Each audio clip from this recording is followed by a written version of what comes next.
बिस्मिल्लाहिर्रहमानिर्रहीम। अस्सलाम वालेकुम। मैं हूँ सलीम खालिक और खुश तो बहुत होंगे आप लोग। न्यूजीलैंड ने भी शिकस्त एक और खा ली और इस दफ़ा साउथ अफ्रीका से बदतरीन शिकस्त हुई 190 रन से। 190 रन ही थी। अब इतनी बड़ी शिकस्त के बाद ज़ाहिर है नेट रन रेट भी उनका कम हो गया। पाकिस्तान टीम के लिए उम्मीदें बढ़ गई, लेकिन अभी पिक्चर बाकी है। इतना ईजी नहीं है। अभी आप लोग ज़्यादा खुश ना होगा, मैं आपको पहले ही बता दूँ। पाकिस्तान टीम के लिए आगे बहुत मुश्किलात हैं। न्यूजीलैंड से मैच है, इंग्लैंड से मैच है, चलो ये 2 मैच तो जीत लिए, लेकिन दूसरी टीमों को हारने का कैसे कहेंगे? सारे मैचों में अपनी मर्जी के नतीजे सामने नहीं आ सकते। शुरू में शिकस्तें हुई, ये गले पड़ेंगी। उम्मीद तो है, लेकिन बहुत मुश्किल। अगर अपने हाथ में होता तो पाकिस्तान टीम 2 मैच जीतने की कोशिश करती, जान लड़ा देती और सेमीफाइनल में पहुंच जाती। लेकिन अपने से ज़्यादा दूसरों के लिए भी दुआएं करनी है, ये भी जीते, वो भी जीते, ऐसा हो जाए, वैसा हो जाए, अगर हो जाए, मगर हो जाए, ये सब चीज़ें। और अमूमन हर इवेंट में हमारे साथ ऐसा ही होता है। ऐसा होना नहीं चाहिए, लेकिन क्या करें। टीम सिलेक्शन भी आप देख लें। फ़खर जमान को बिठाया हुआ था, कह रहे इंजरी है, और वो कह रहे इंजरी ऐसी खतरनाक नहीं थी कि वो खेल नहीं सकते। फिर आपने देखा फ़खर जब वापस आए मैच में बांग्लादेश के खिलाफ किस तरह खेले, बेखौफ क्रिकेट, छक्के भी लगाए। बड़े अरसे बाद हमने पाकिस्तानी बैट्समैन की जानिब से ऐसी कोई इनिंग खेली जिसमें इतने छक्के लगे। 7 छक्के गालिबन उन्होंने लगाए, और इमरान नज़ीर का रिकॉर्ड है 8 छक्कों का। एक वर्ल्ड कप मैच में फ़खर 1 छक्के से पीछे रह गए, लेकिन जो एक छक्का उनका था जिसमें गेंद मिडिल हुई और जो पर गई, यकीन माने वो आवाज़ सुन के मज़ा आ गया था। मिडिल होने की आवाज़ और गेंद जिस तरह से गई थी। काश शुरू के मैचों में भी फ़खर को खिलाया होता, लेकिन क्या करें। चीफ सेलेक्टर साहब का नाम है इंतज़ामुल हक, मुस्ताफ़ी हो गए हैं अब, लेकिन है तो वही जिन्होंने टीम बनाई। और हमारे ओपनर का नाम है इमामुल हक। इमामुल हक नो डाउट बुरे प्लेयर नहीं है, अच्छे प्लेयर हैं, लेकिन अब जदीद क्रिकेट बहुत चेंज हो गई है।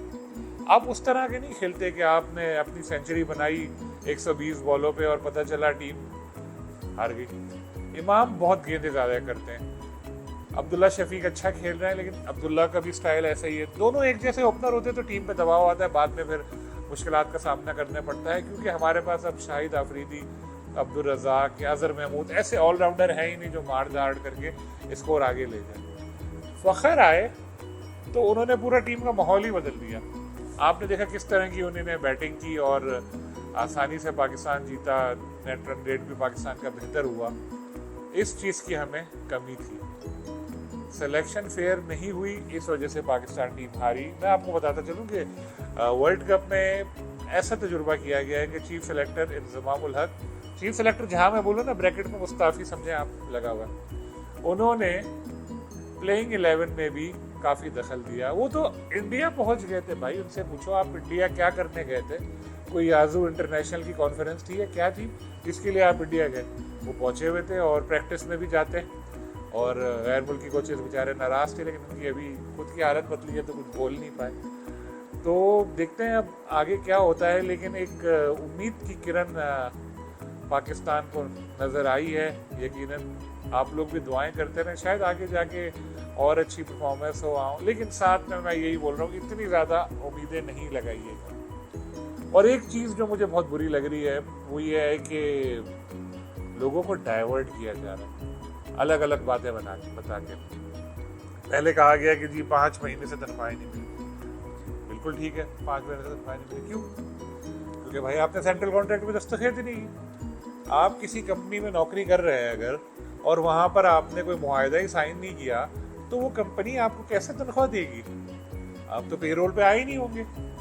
हाँ, अगर आप किसी छोटी मोटी कंपनी में कर रहे होंगे वो तो हाथ से दे देंगे आपको, लेकिन एक बड़े कंपनी में जब कर रहे होंगे तब तो मसला होगा ना। तो 5 महीने की तनख्वाह इस वजह से नहीं मिली थी। सेंट्रल कॉन्ट्रैक्ट अभी चला गया। सेंट्रल कॉन्ट्रैक्ट में भी प्लेयर्स आपस में लड़ाइयाँ चल रही हैं। बी कैटेगरी के ऐसे प्लेयर्स, जो मैच था बांग्लादेश से हमारा आखिरी, उसमें भी कई खिलाड़ी शामिल थे ऐसे जो नाराज़ हैं। उनका कहना है कि जी बाबर, शाहीन, रिजवान, इन्होंने अपने लिए तो पैसे बना लिए, 60-60 लाख रुपए तक कर लिया, हम लोगों के लिए कोई बात नहीं की। तो अभी ज़का अशरफ साहब का एक इंटरव्यू 1-2 दिन पहले चल रहा था जिसमें उन्होंने कहा कि अभी तक प्लेयर्स ने साइन नहीं किए, कर देंगे होपफुली, लेकिन जब साइन होगा तो उसके बाद पैसे भी मिल जाएंगे। दूसरी बात यार, आप लोग भाई क्रिकेटर्स जो इतना कमाते हो, करोड़ों रुपए कमाते हो, क्या 5 महीने तनख्वाह नहीं मिली तो अल्लाह न करे कि चूल्हे बंद हो गए घर के? ऐसा तो नहीं है ना मेरे दोस्त।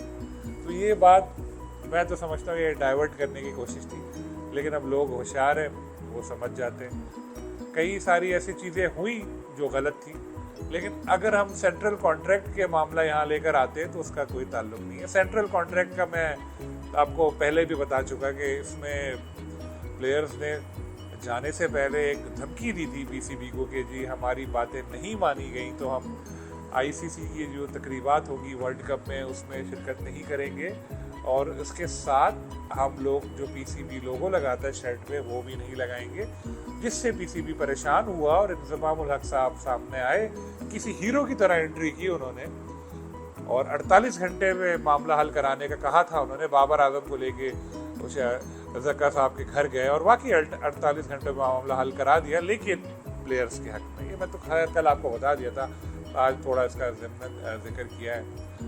तो देखते हैं अब पाकिस्तान टीम की मुहिम कहाँ तक पहुँचती है। बीइंग अ पाकिस्तानी, मैं आप हम सब चाहते हैं कि हमारी टीम सेमीफाइनल में तो पहुँचे, उसके बाद का फिर देख लेंगे क्या होता है।